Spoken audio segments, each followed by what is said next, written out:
大家好，我来读书啦。Today we're gonna read Inside Lightning.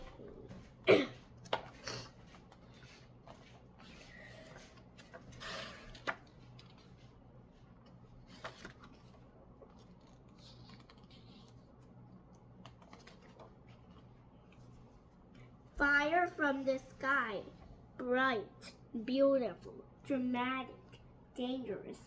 Lightning is all of those things and more. It's one of the most amazing features of the natural world. Lightning kills about 2,000 people on Earth every year. But some scientists think none of us would be here without it. They say lightning provided the sparks of energy and that made life on our planet possible. As lightning bolts race through Earth's early atmosphere, they set off chemical reactions.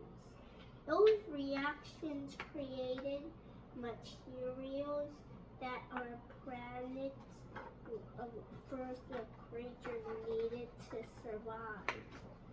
Lightning bolts could ignite wildfires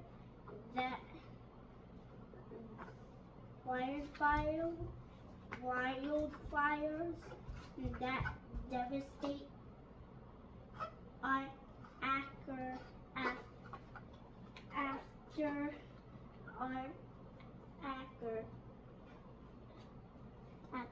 acre of forests and grasslands. But all those flashes from the sky also provided early humans with their most important survival tool, fire. Most than 1.4 million years ago, our ancestors began using fire to cook animal meat and to light their way at night. During the day, early humans worked hard to keep their fires going.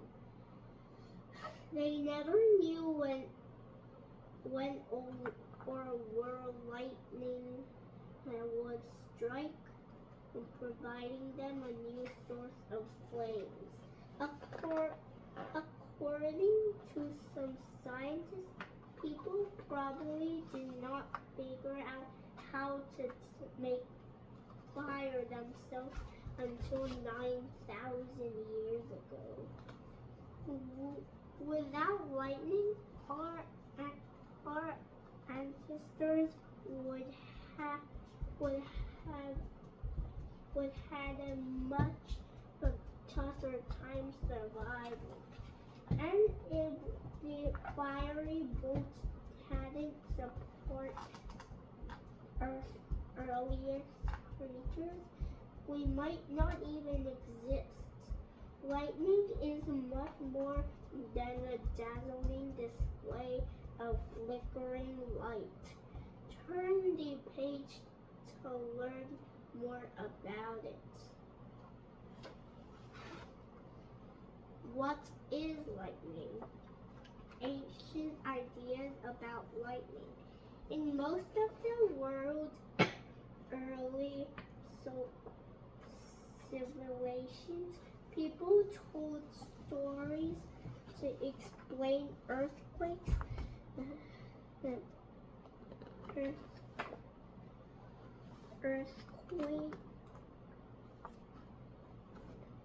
People told stories to explain earthquakes, eclipses, meteor showers, tsunamis, and other natural events. In many cases, the people at those different cultures might thought lightning was made by the gods he worshipped.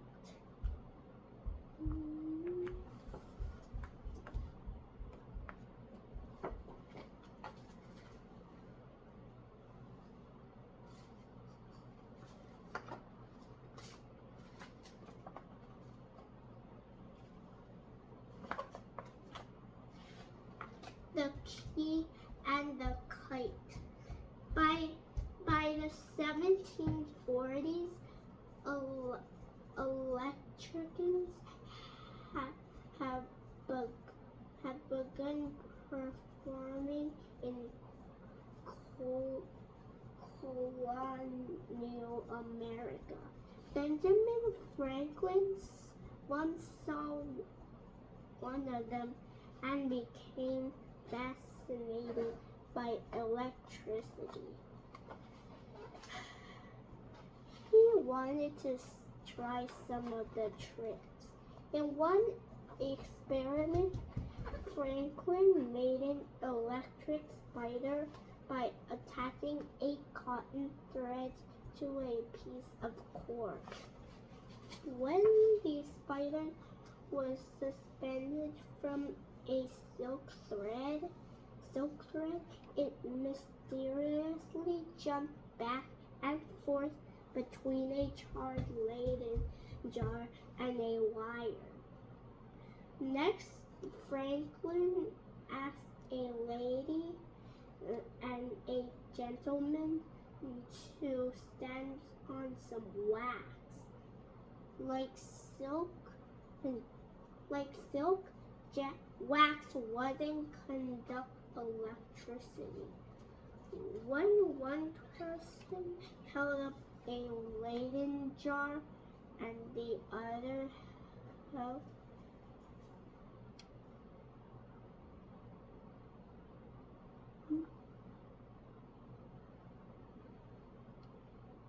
When one person had held a Leyden jar and the other held a wire, both people felt like a small shock. When the man and woman tried to kiss, sparks got between their lips. Yowza! As Franklin experimented with electricity,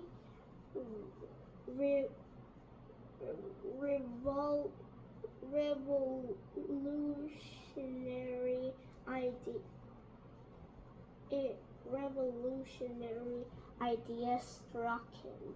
Maybe the giant sparks of lightning that come from the thunderclouds was the same as the smaller sparks he was creating at his workshop. Maybe lightning was electricity. To find out, Franklin built a kite with a wire on top to attract lightning. He tied a key to the end of the kite string and then attached a silk ribbon. He hoped that if lightning were electricity and a bolt struck the wire attached to the kite, the electric charge would travel down to the kite string to the metal key. But silk does not conduct electricity. Ben thought as long as the ribbon stayed dry,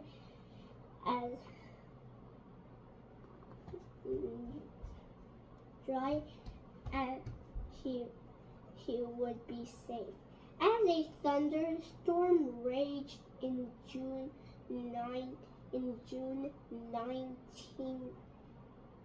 1752, Ben and his Ben and his son William stood inside a shed and flew the kite out the doorway.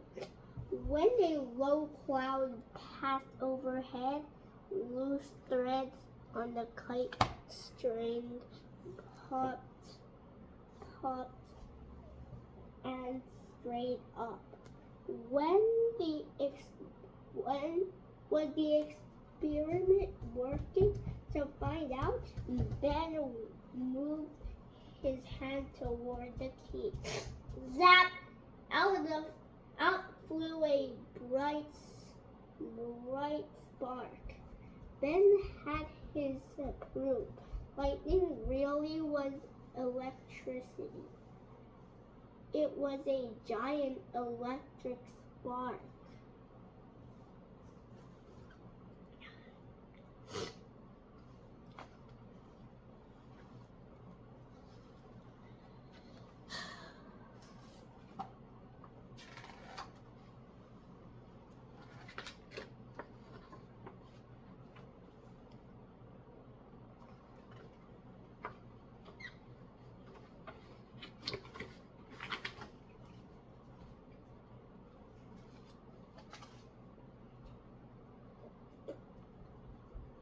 Where and when does lightning strike?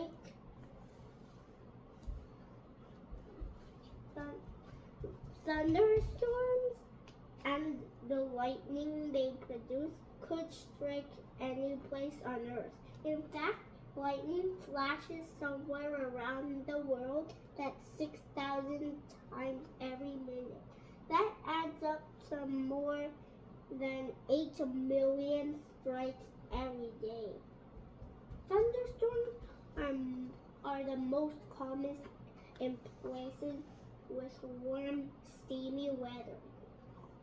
Not meant in tropical areas near the equator have a lot more thunderstorms than places closer to the North and South poles.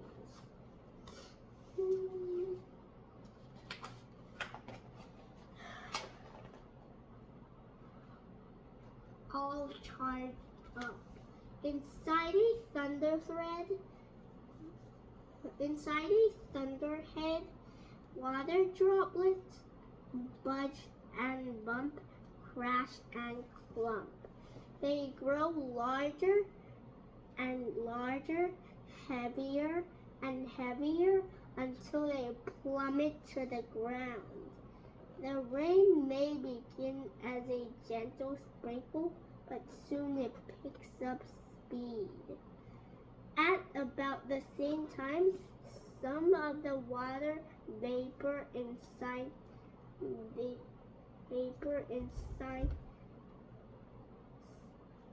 at about the same time, some of the water vapor inside the cloud starts to freeze into ice.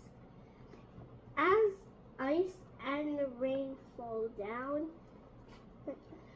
through the thunderhead, they cool the cloud. Hot air is still rising up from the ground, but it no longer shoots straight up to the top of the cloud as it did when the thunderhead was forming. Instead, the hot air and cool air swirl together, tossing around the ice inside the thunderhead. So what happens next? Surely, but they do have some ideas. According to the most popular theory, as the pieces of ice inside a thunderhead are hurled back and forth, up and down, they smash into one another. During those seconds, the ice became extremely charged. Scientists think the larger chunks of ice become negatively charged, while the smaller slivers become positively charged. The larger, heavier pieces of ice fall toward the bottom of the cloud, but air currents lift the smaller, lighter pieces up. Over time, the top of the thunderhead became positively charged and the bottom becomes negatively charged. Then it's just a matter of time before lightning starts flashing through the sky.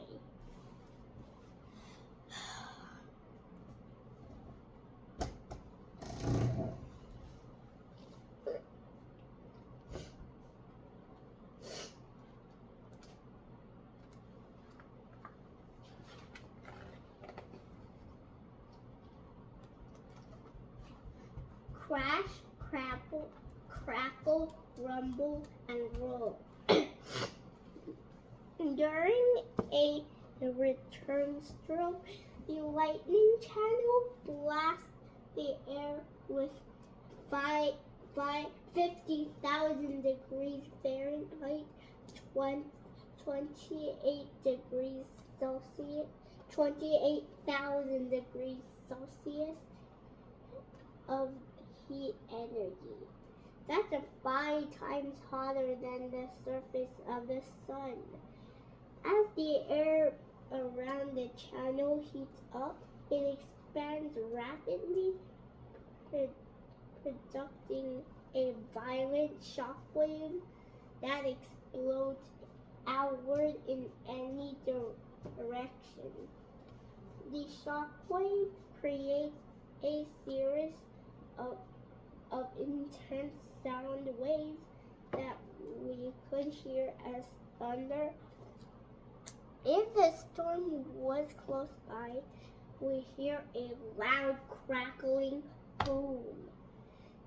If it is further away, we hear a low crackling rumble.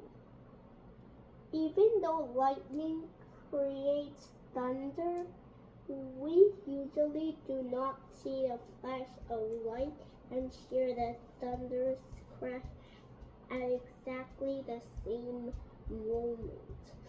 That's because light travels much faster than sound. Light surges through the sky at 186,000 miles, 297,600 kilometers per second.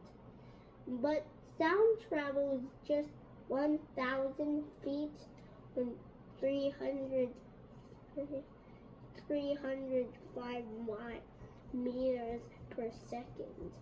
You could still figure out how far away a thunderstorm is by counting the seconds between the time your eye sees a flash of lightning and your ears hear the thunder. For every 5 seconds you count, the storm is about 1 mile, 1.6 kilometers away.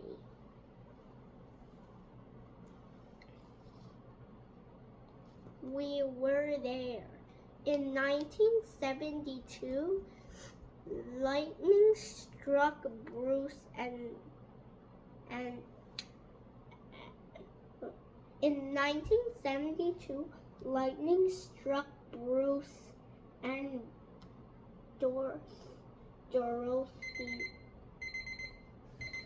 Okay, today is the end of the video.